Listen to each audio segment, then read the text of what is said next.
The breaking news. Hello everyone, and welcome back to All Transfer News. Today, we've got the latest updates on our beloved club, Liverpool. But before we dive in, don't forget to hit that subscribe button so you never miss a moment of Liverpool transfer news. Let's get started. Alexander Isak, told to ruin Newcastle United training sessions to force Liverpool transfer Newcastle United transfer update. Alexander Isak, given advice on how to engineer Liverpool switch this summer with just over a week left in the summer.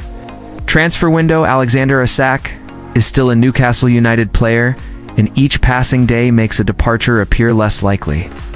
Liverpool, while keen on the Swedish striker, have so far failed to match Newcastle's valuation.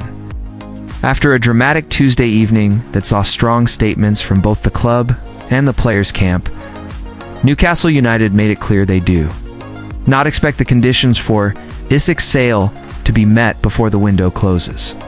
Those demands reportedly include Liverpool paying the full asking price while Newcastle finds suitable replacements.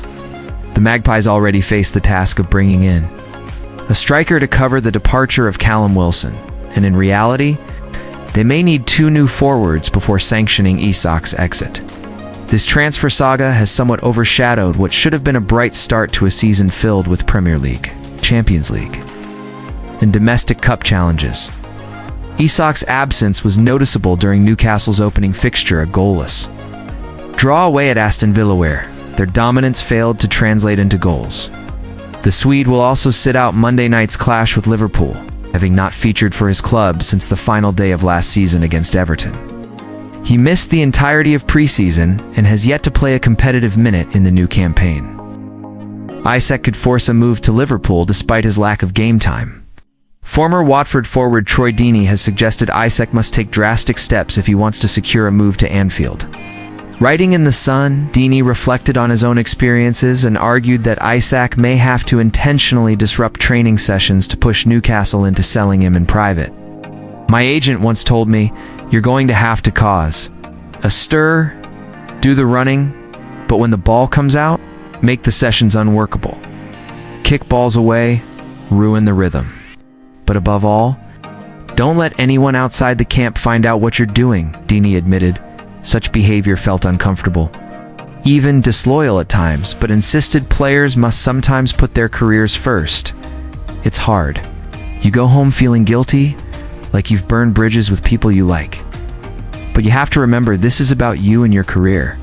That's probably how Isak feels right now. A move like this could define his future. Moving from Newcastle to Liverpool, Deeney stressed, would be transformative. You're talking about one of the biggest clubs in world football. At Liverpool, you've got a real chance of winning major honors. Gordon to lead the line in Isak's absence. With Isak sidelined, Anthony Gordon is expected to spearhead Newcastle's attack against the club he was strongly linked with last summer. Following a disappointing Euro 2024 campaign where he featured just once for England, Gordon returned to Tyneside, determined to play a key role in Newcastle's season. Meanwhile, Liverpool, despite being one of the league's strongest sides, last year have already invested over £250 million in reinforcements under Arne Slot. For the Reds, failing to mount a serious title defense and make a deep Champions League run would be considered unacceptable.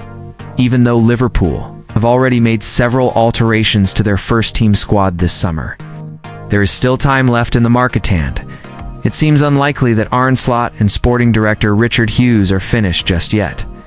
Darren bent questions lack of competition for Marc Genzi's recent weeks. Marc Gen's name has repeatedly been mentioned in connection with a move away from Selhurst Park, the Crystal Palace. Skipper has just 1 year remaining on his current deal. While Liverpool could technically wait and pick him up on a free transfer next summer, moving now appears to make more sense. The stumbling block is Palace's reluctance to sell. With their squad already lacking depth, the Eagles have stuck firmly to their £40 million valuation. What has left former striker Darren Bent puzzled is the lack of competition for Guehi's signature. Speaking live on Talk Sport, Bent said, "He's a top player, the captain. I think Marc Guehi is brilliant. I can't believe more clubs aren't after him."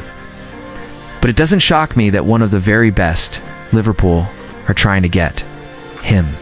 Bent also pointed out that Palace's current status makes them vulnerable. Unfortunately for Palace, they're not challenging for Premier League titles or competing deep in the Champions League. They're stuck in that in-between stage. Players often see it as a stepping stone.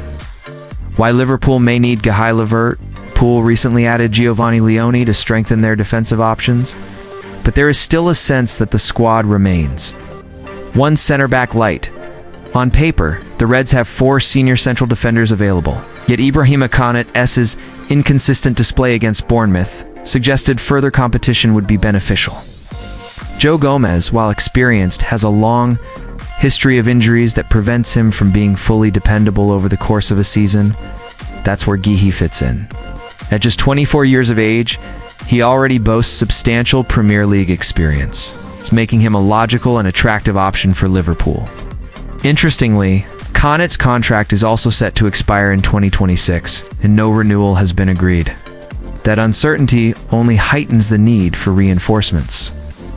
Ultimately, the decision comes down to whether Liverpool are prepared to pay £35 to 40 meters. Now for Guehi, risk waiting until next summer when he could leave Palace for nothing.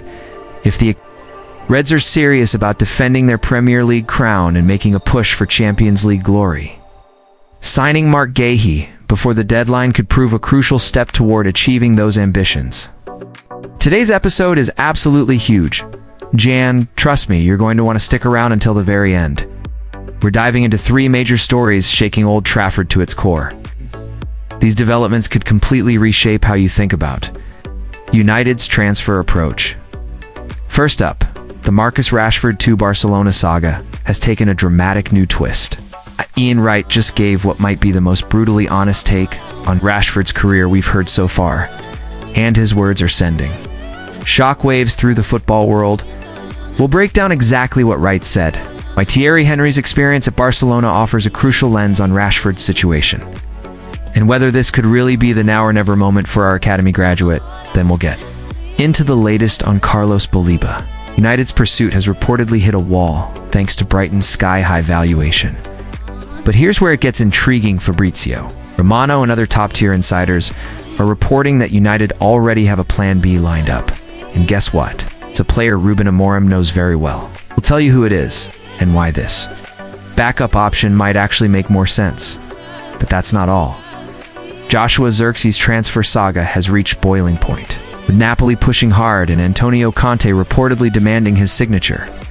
But United's response? It's been nothing short of direct, and what they're saying about Zirkzee's future may surprise you. Plus, there's a shocking update on Rasmus Højlund that could signal a shift in United's striker plans. And finally, we have to talk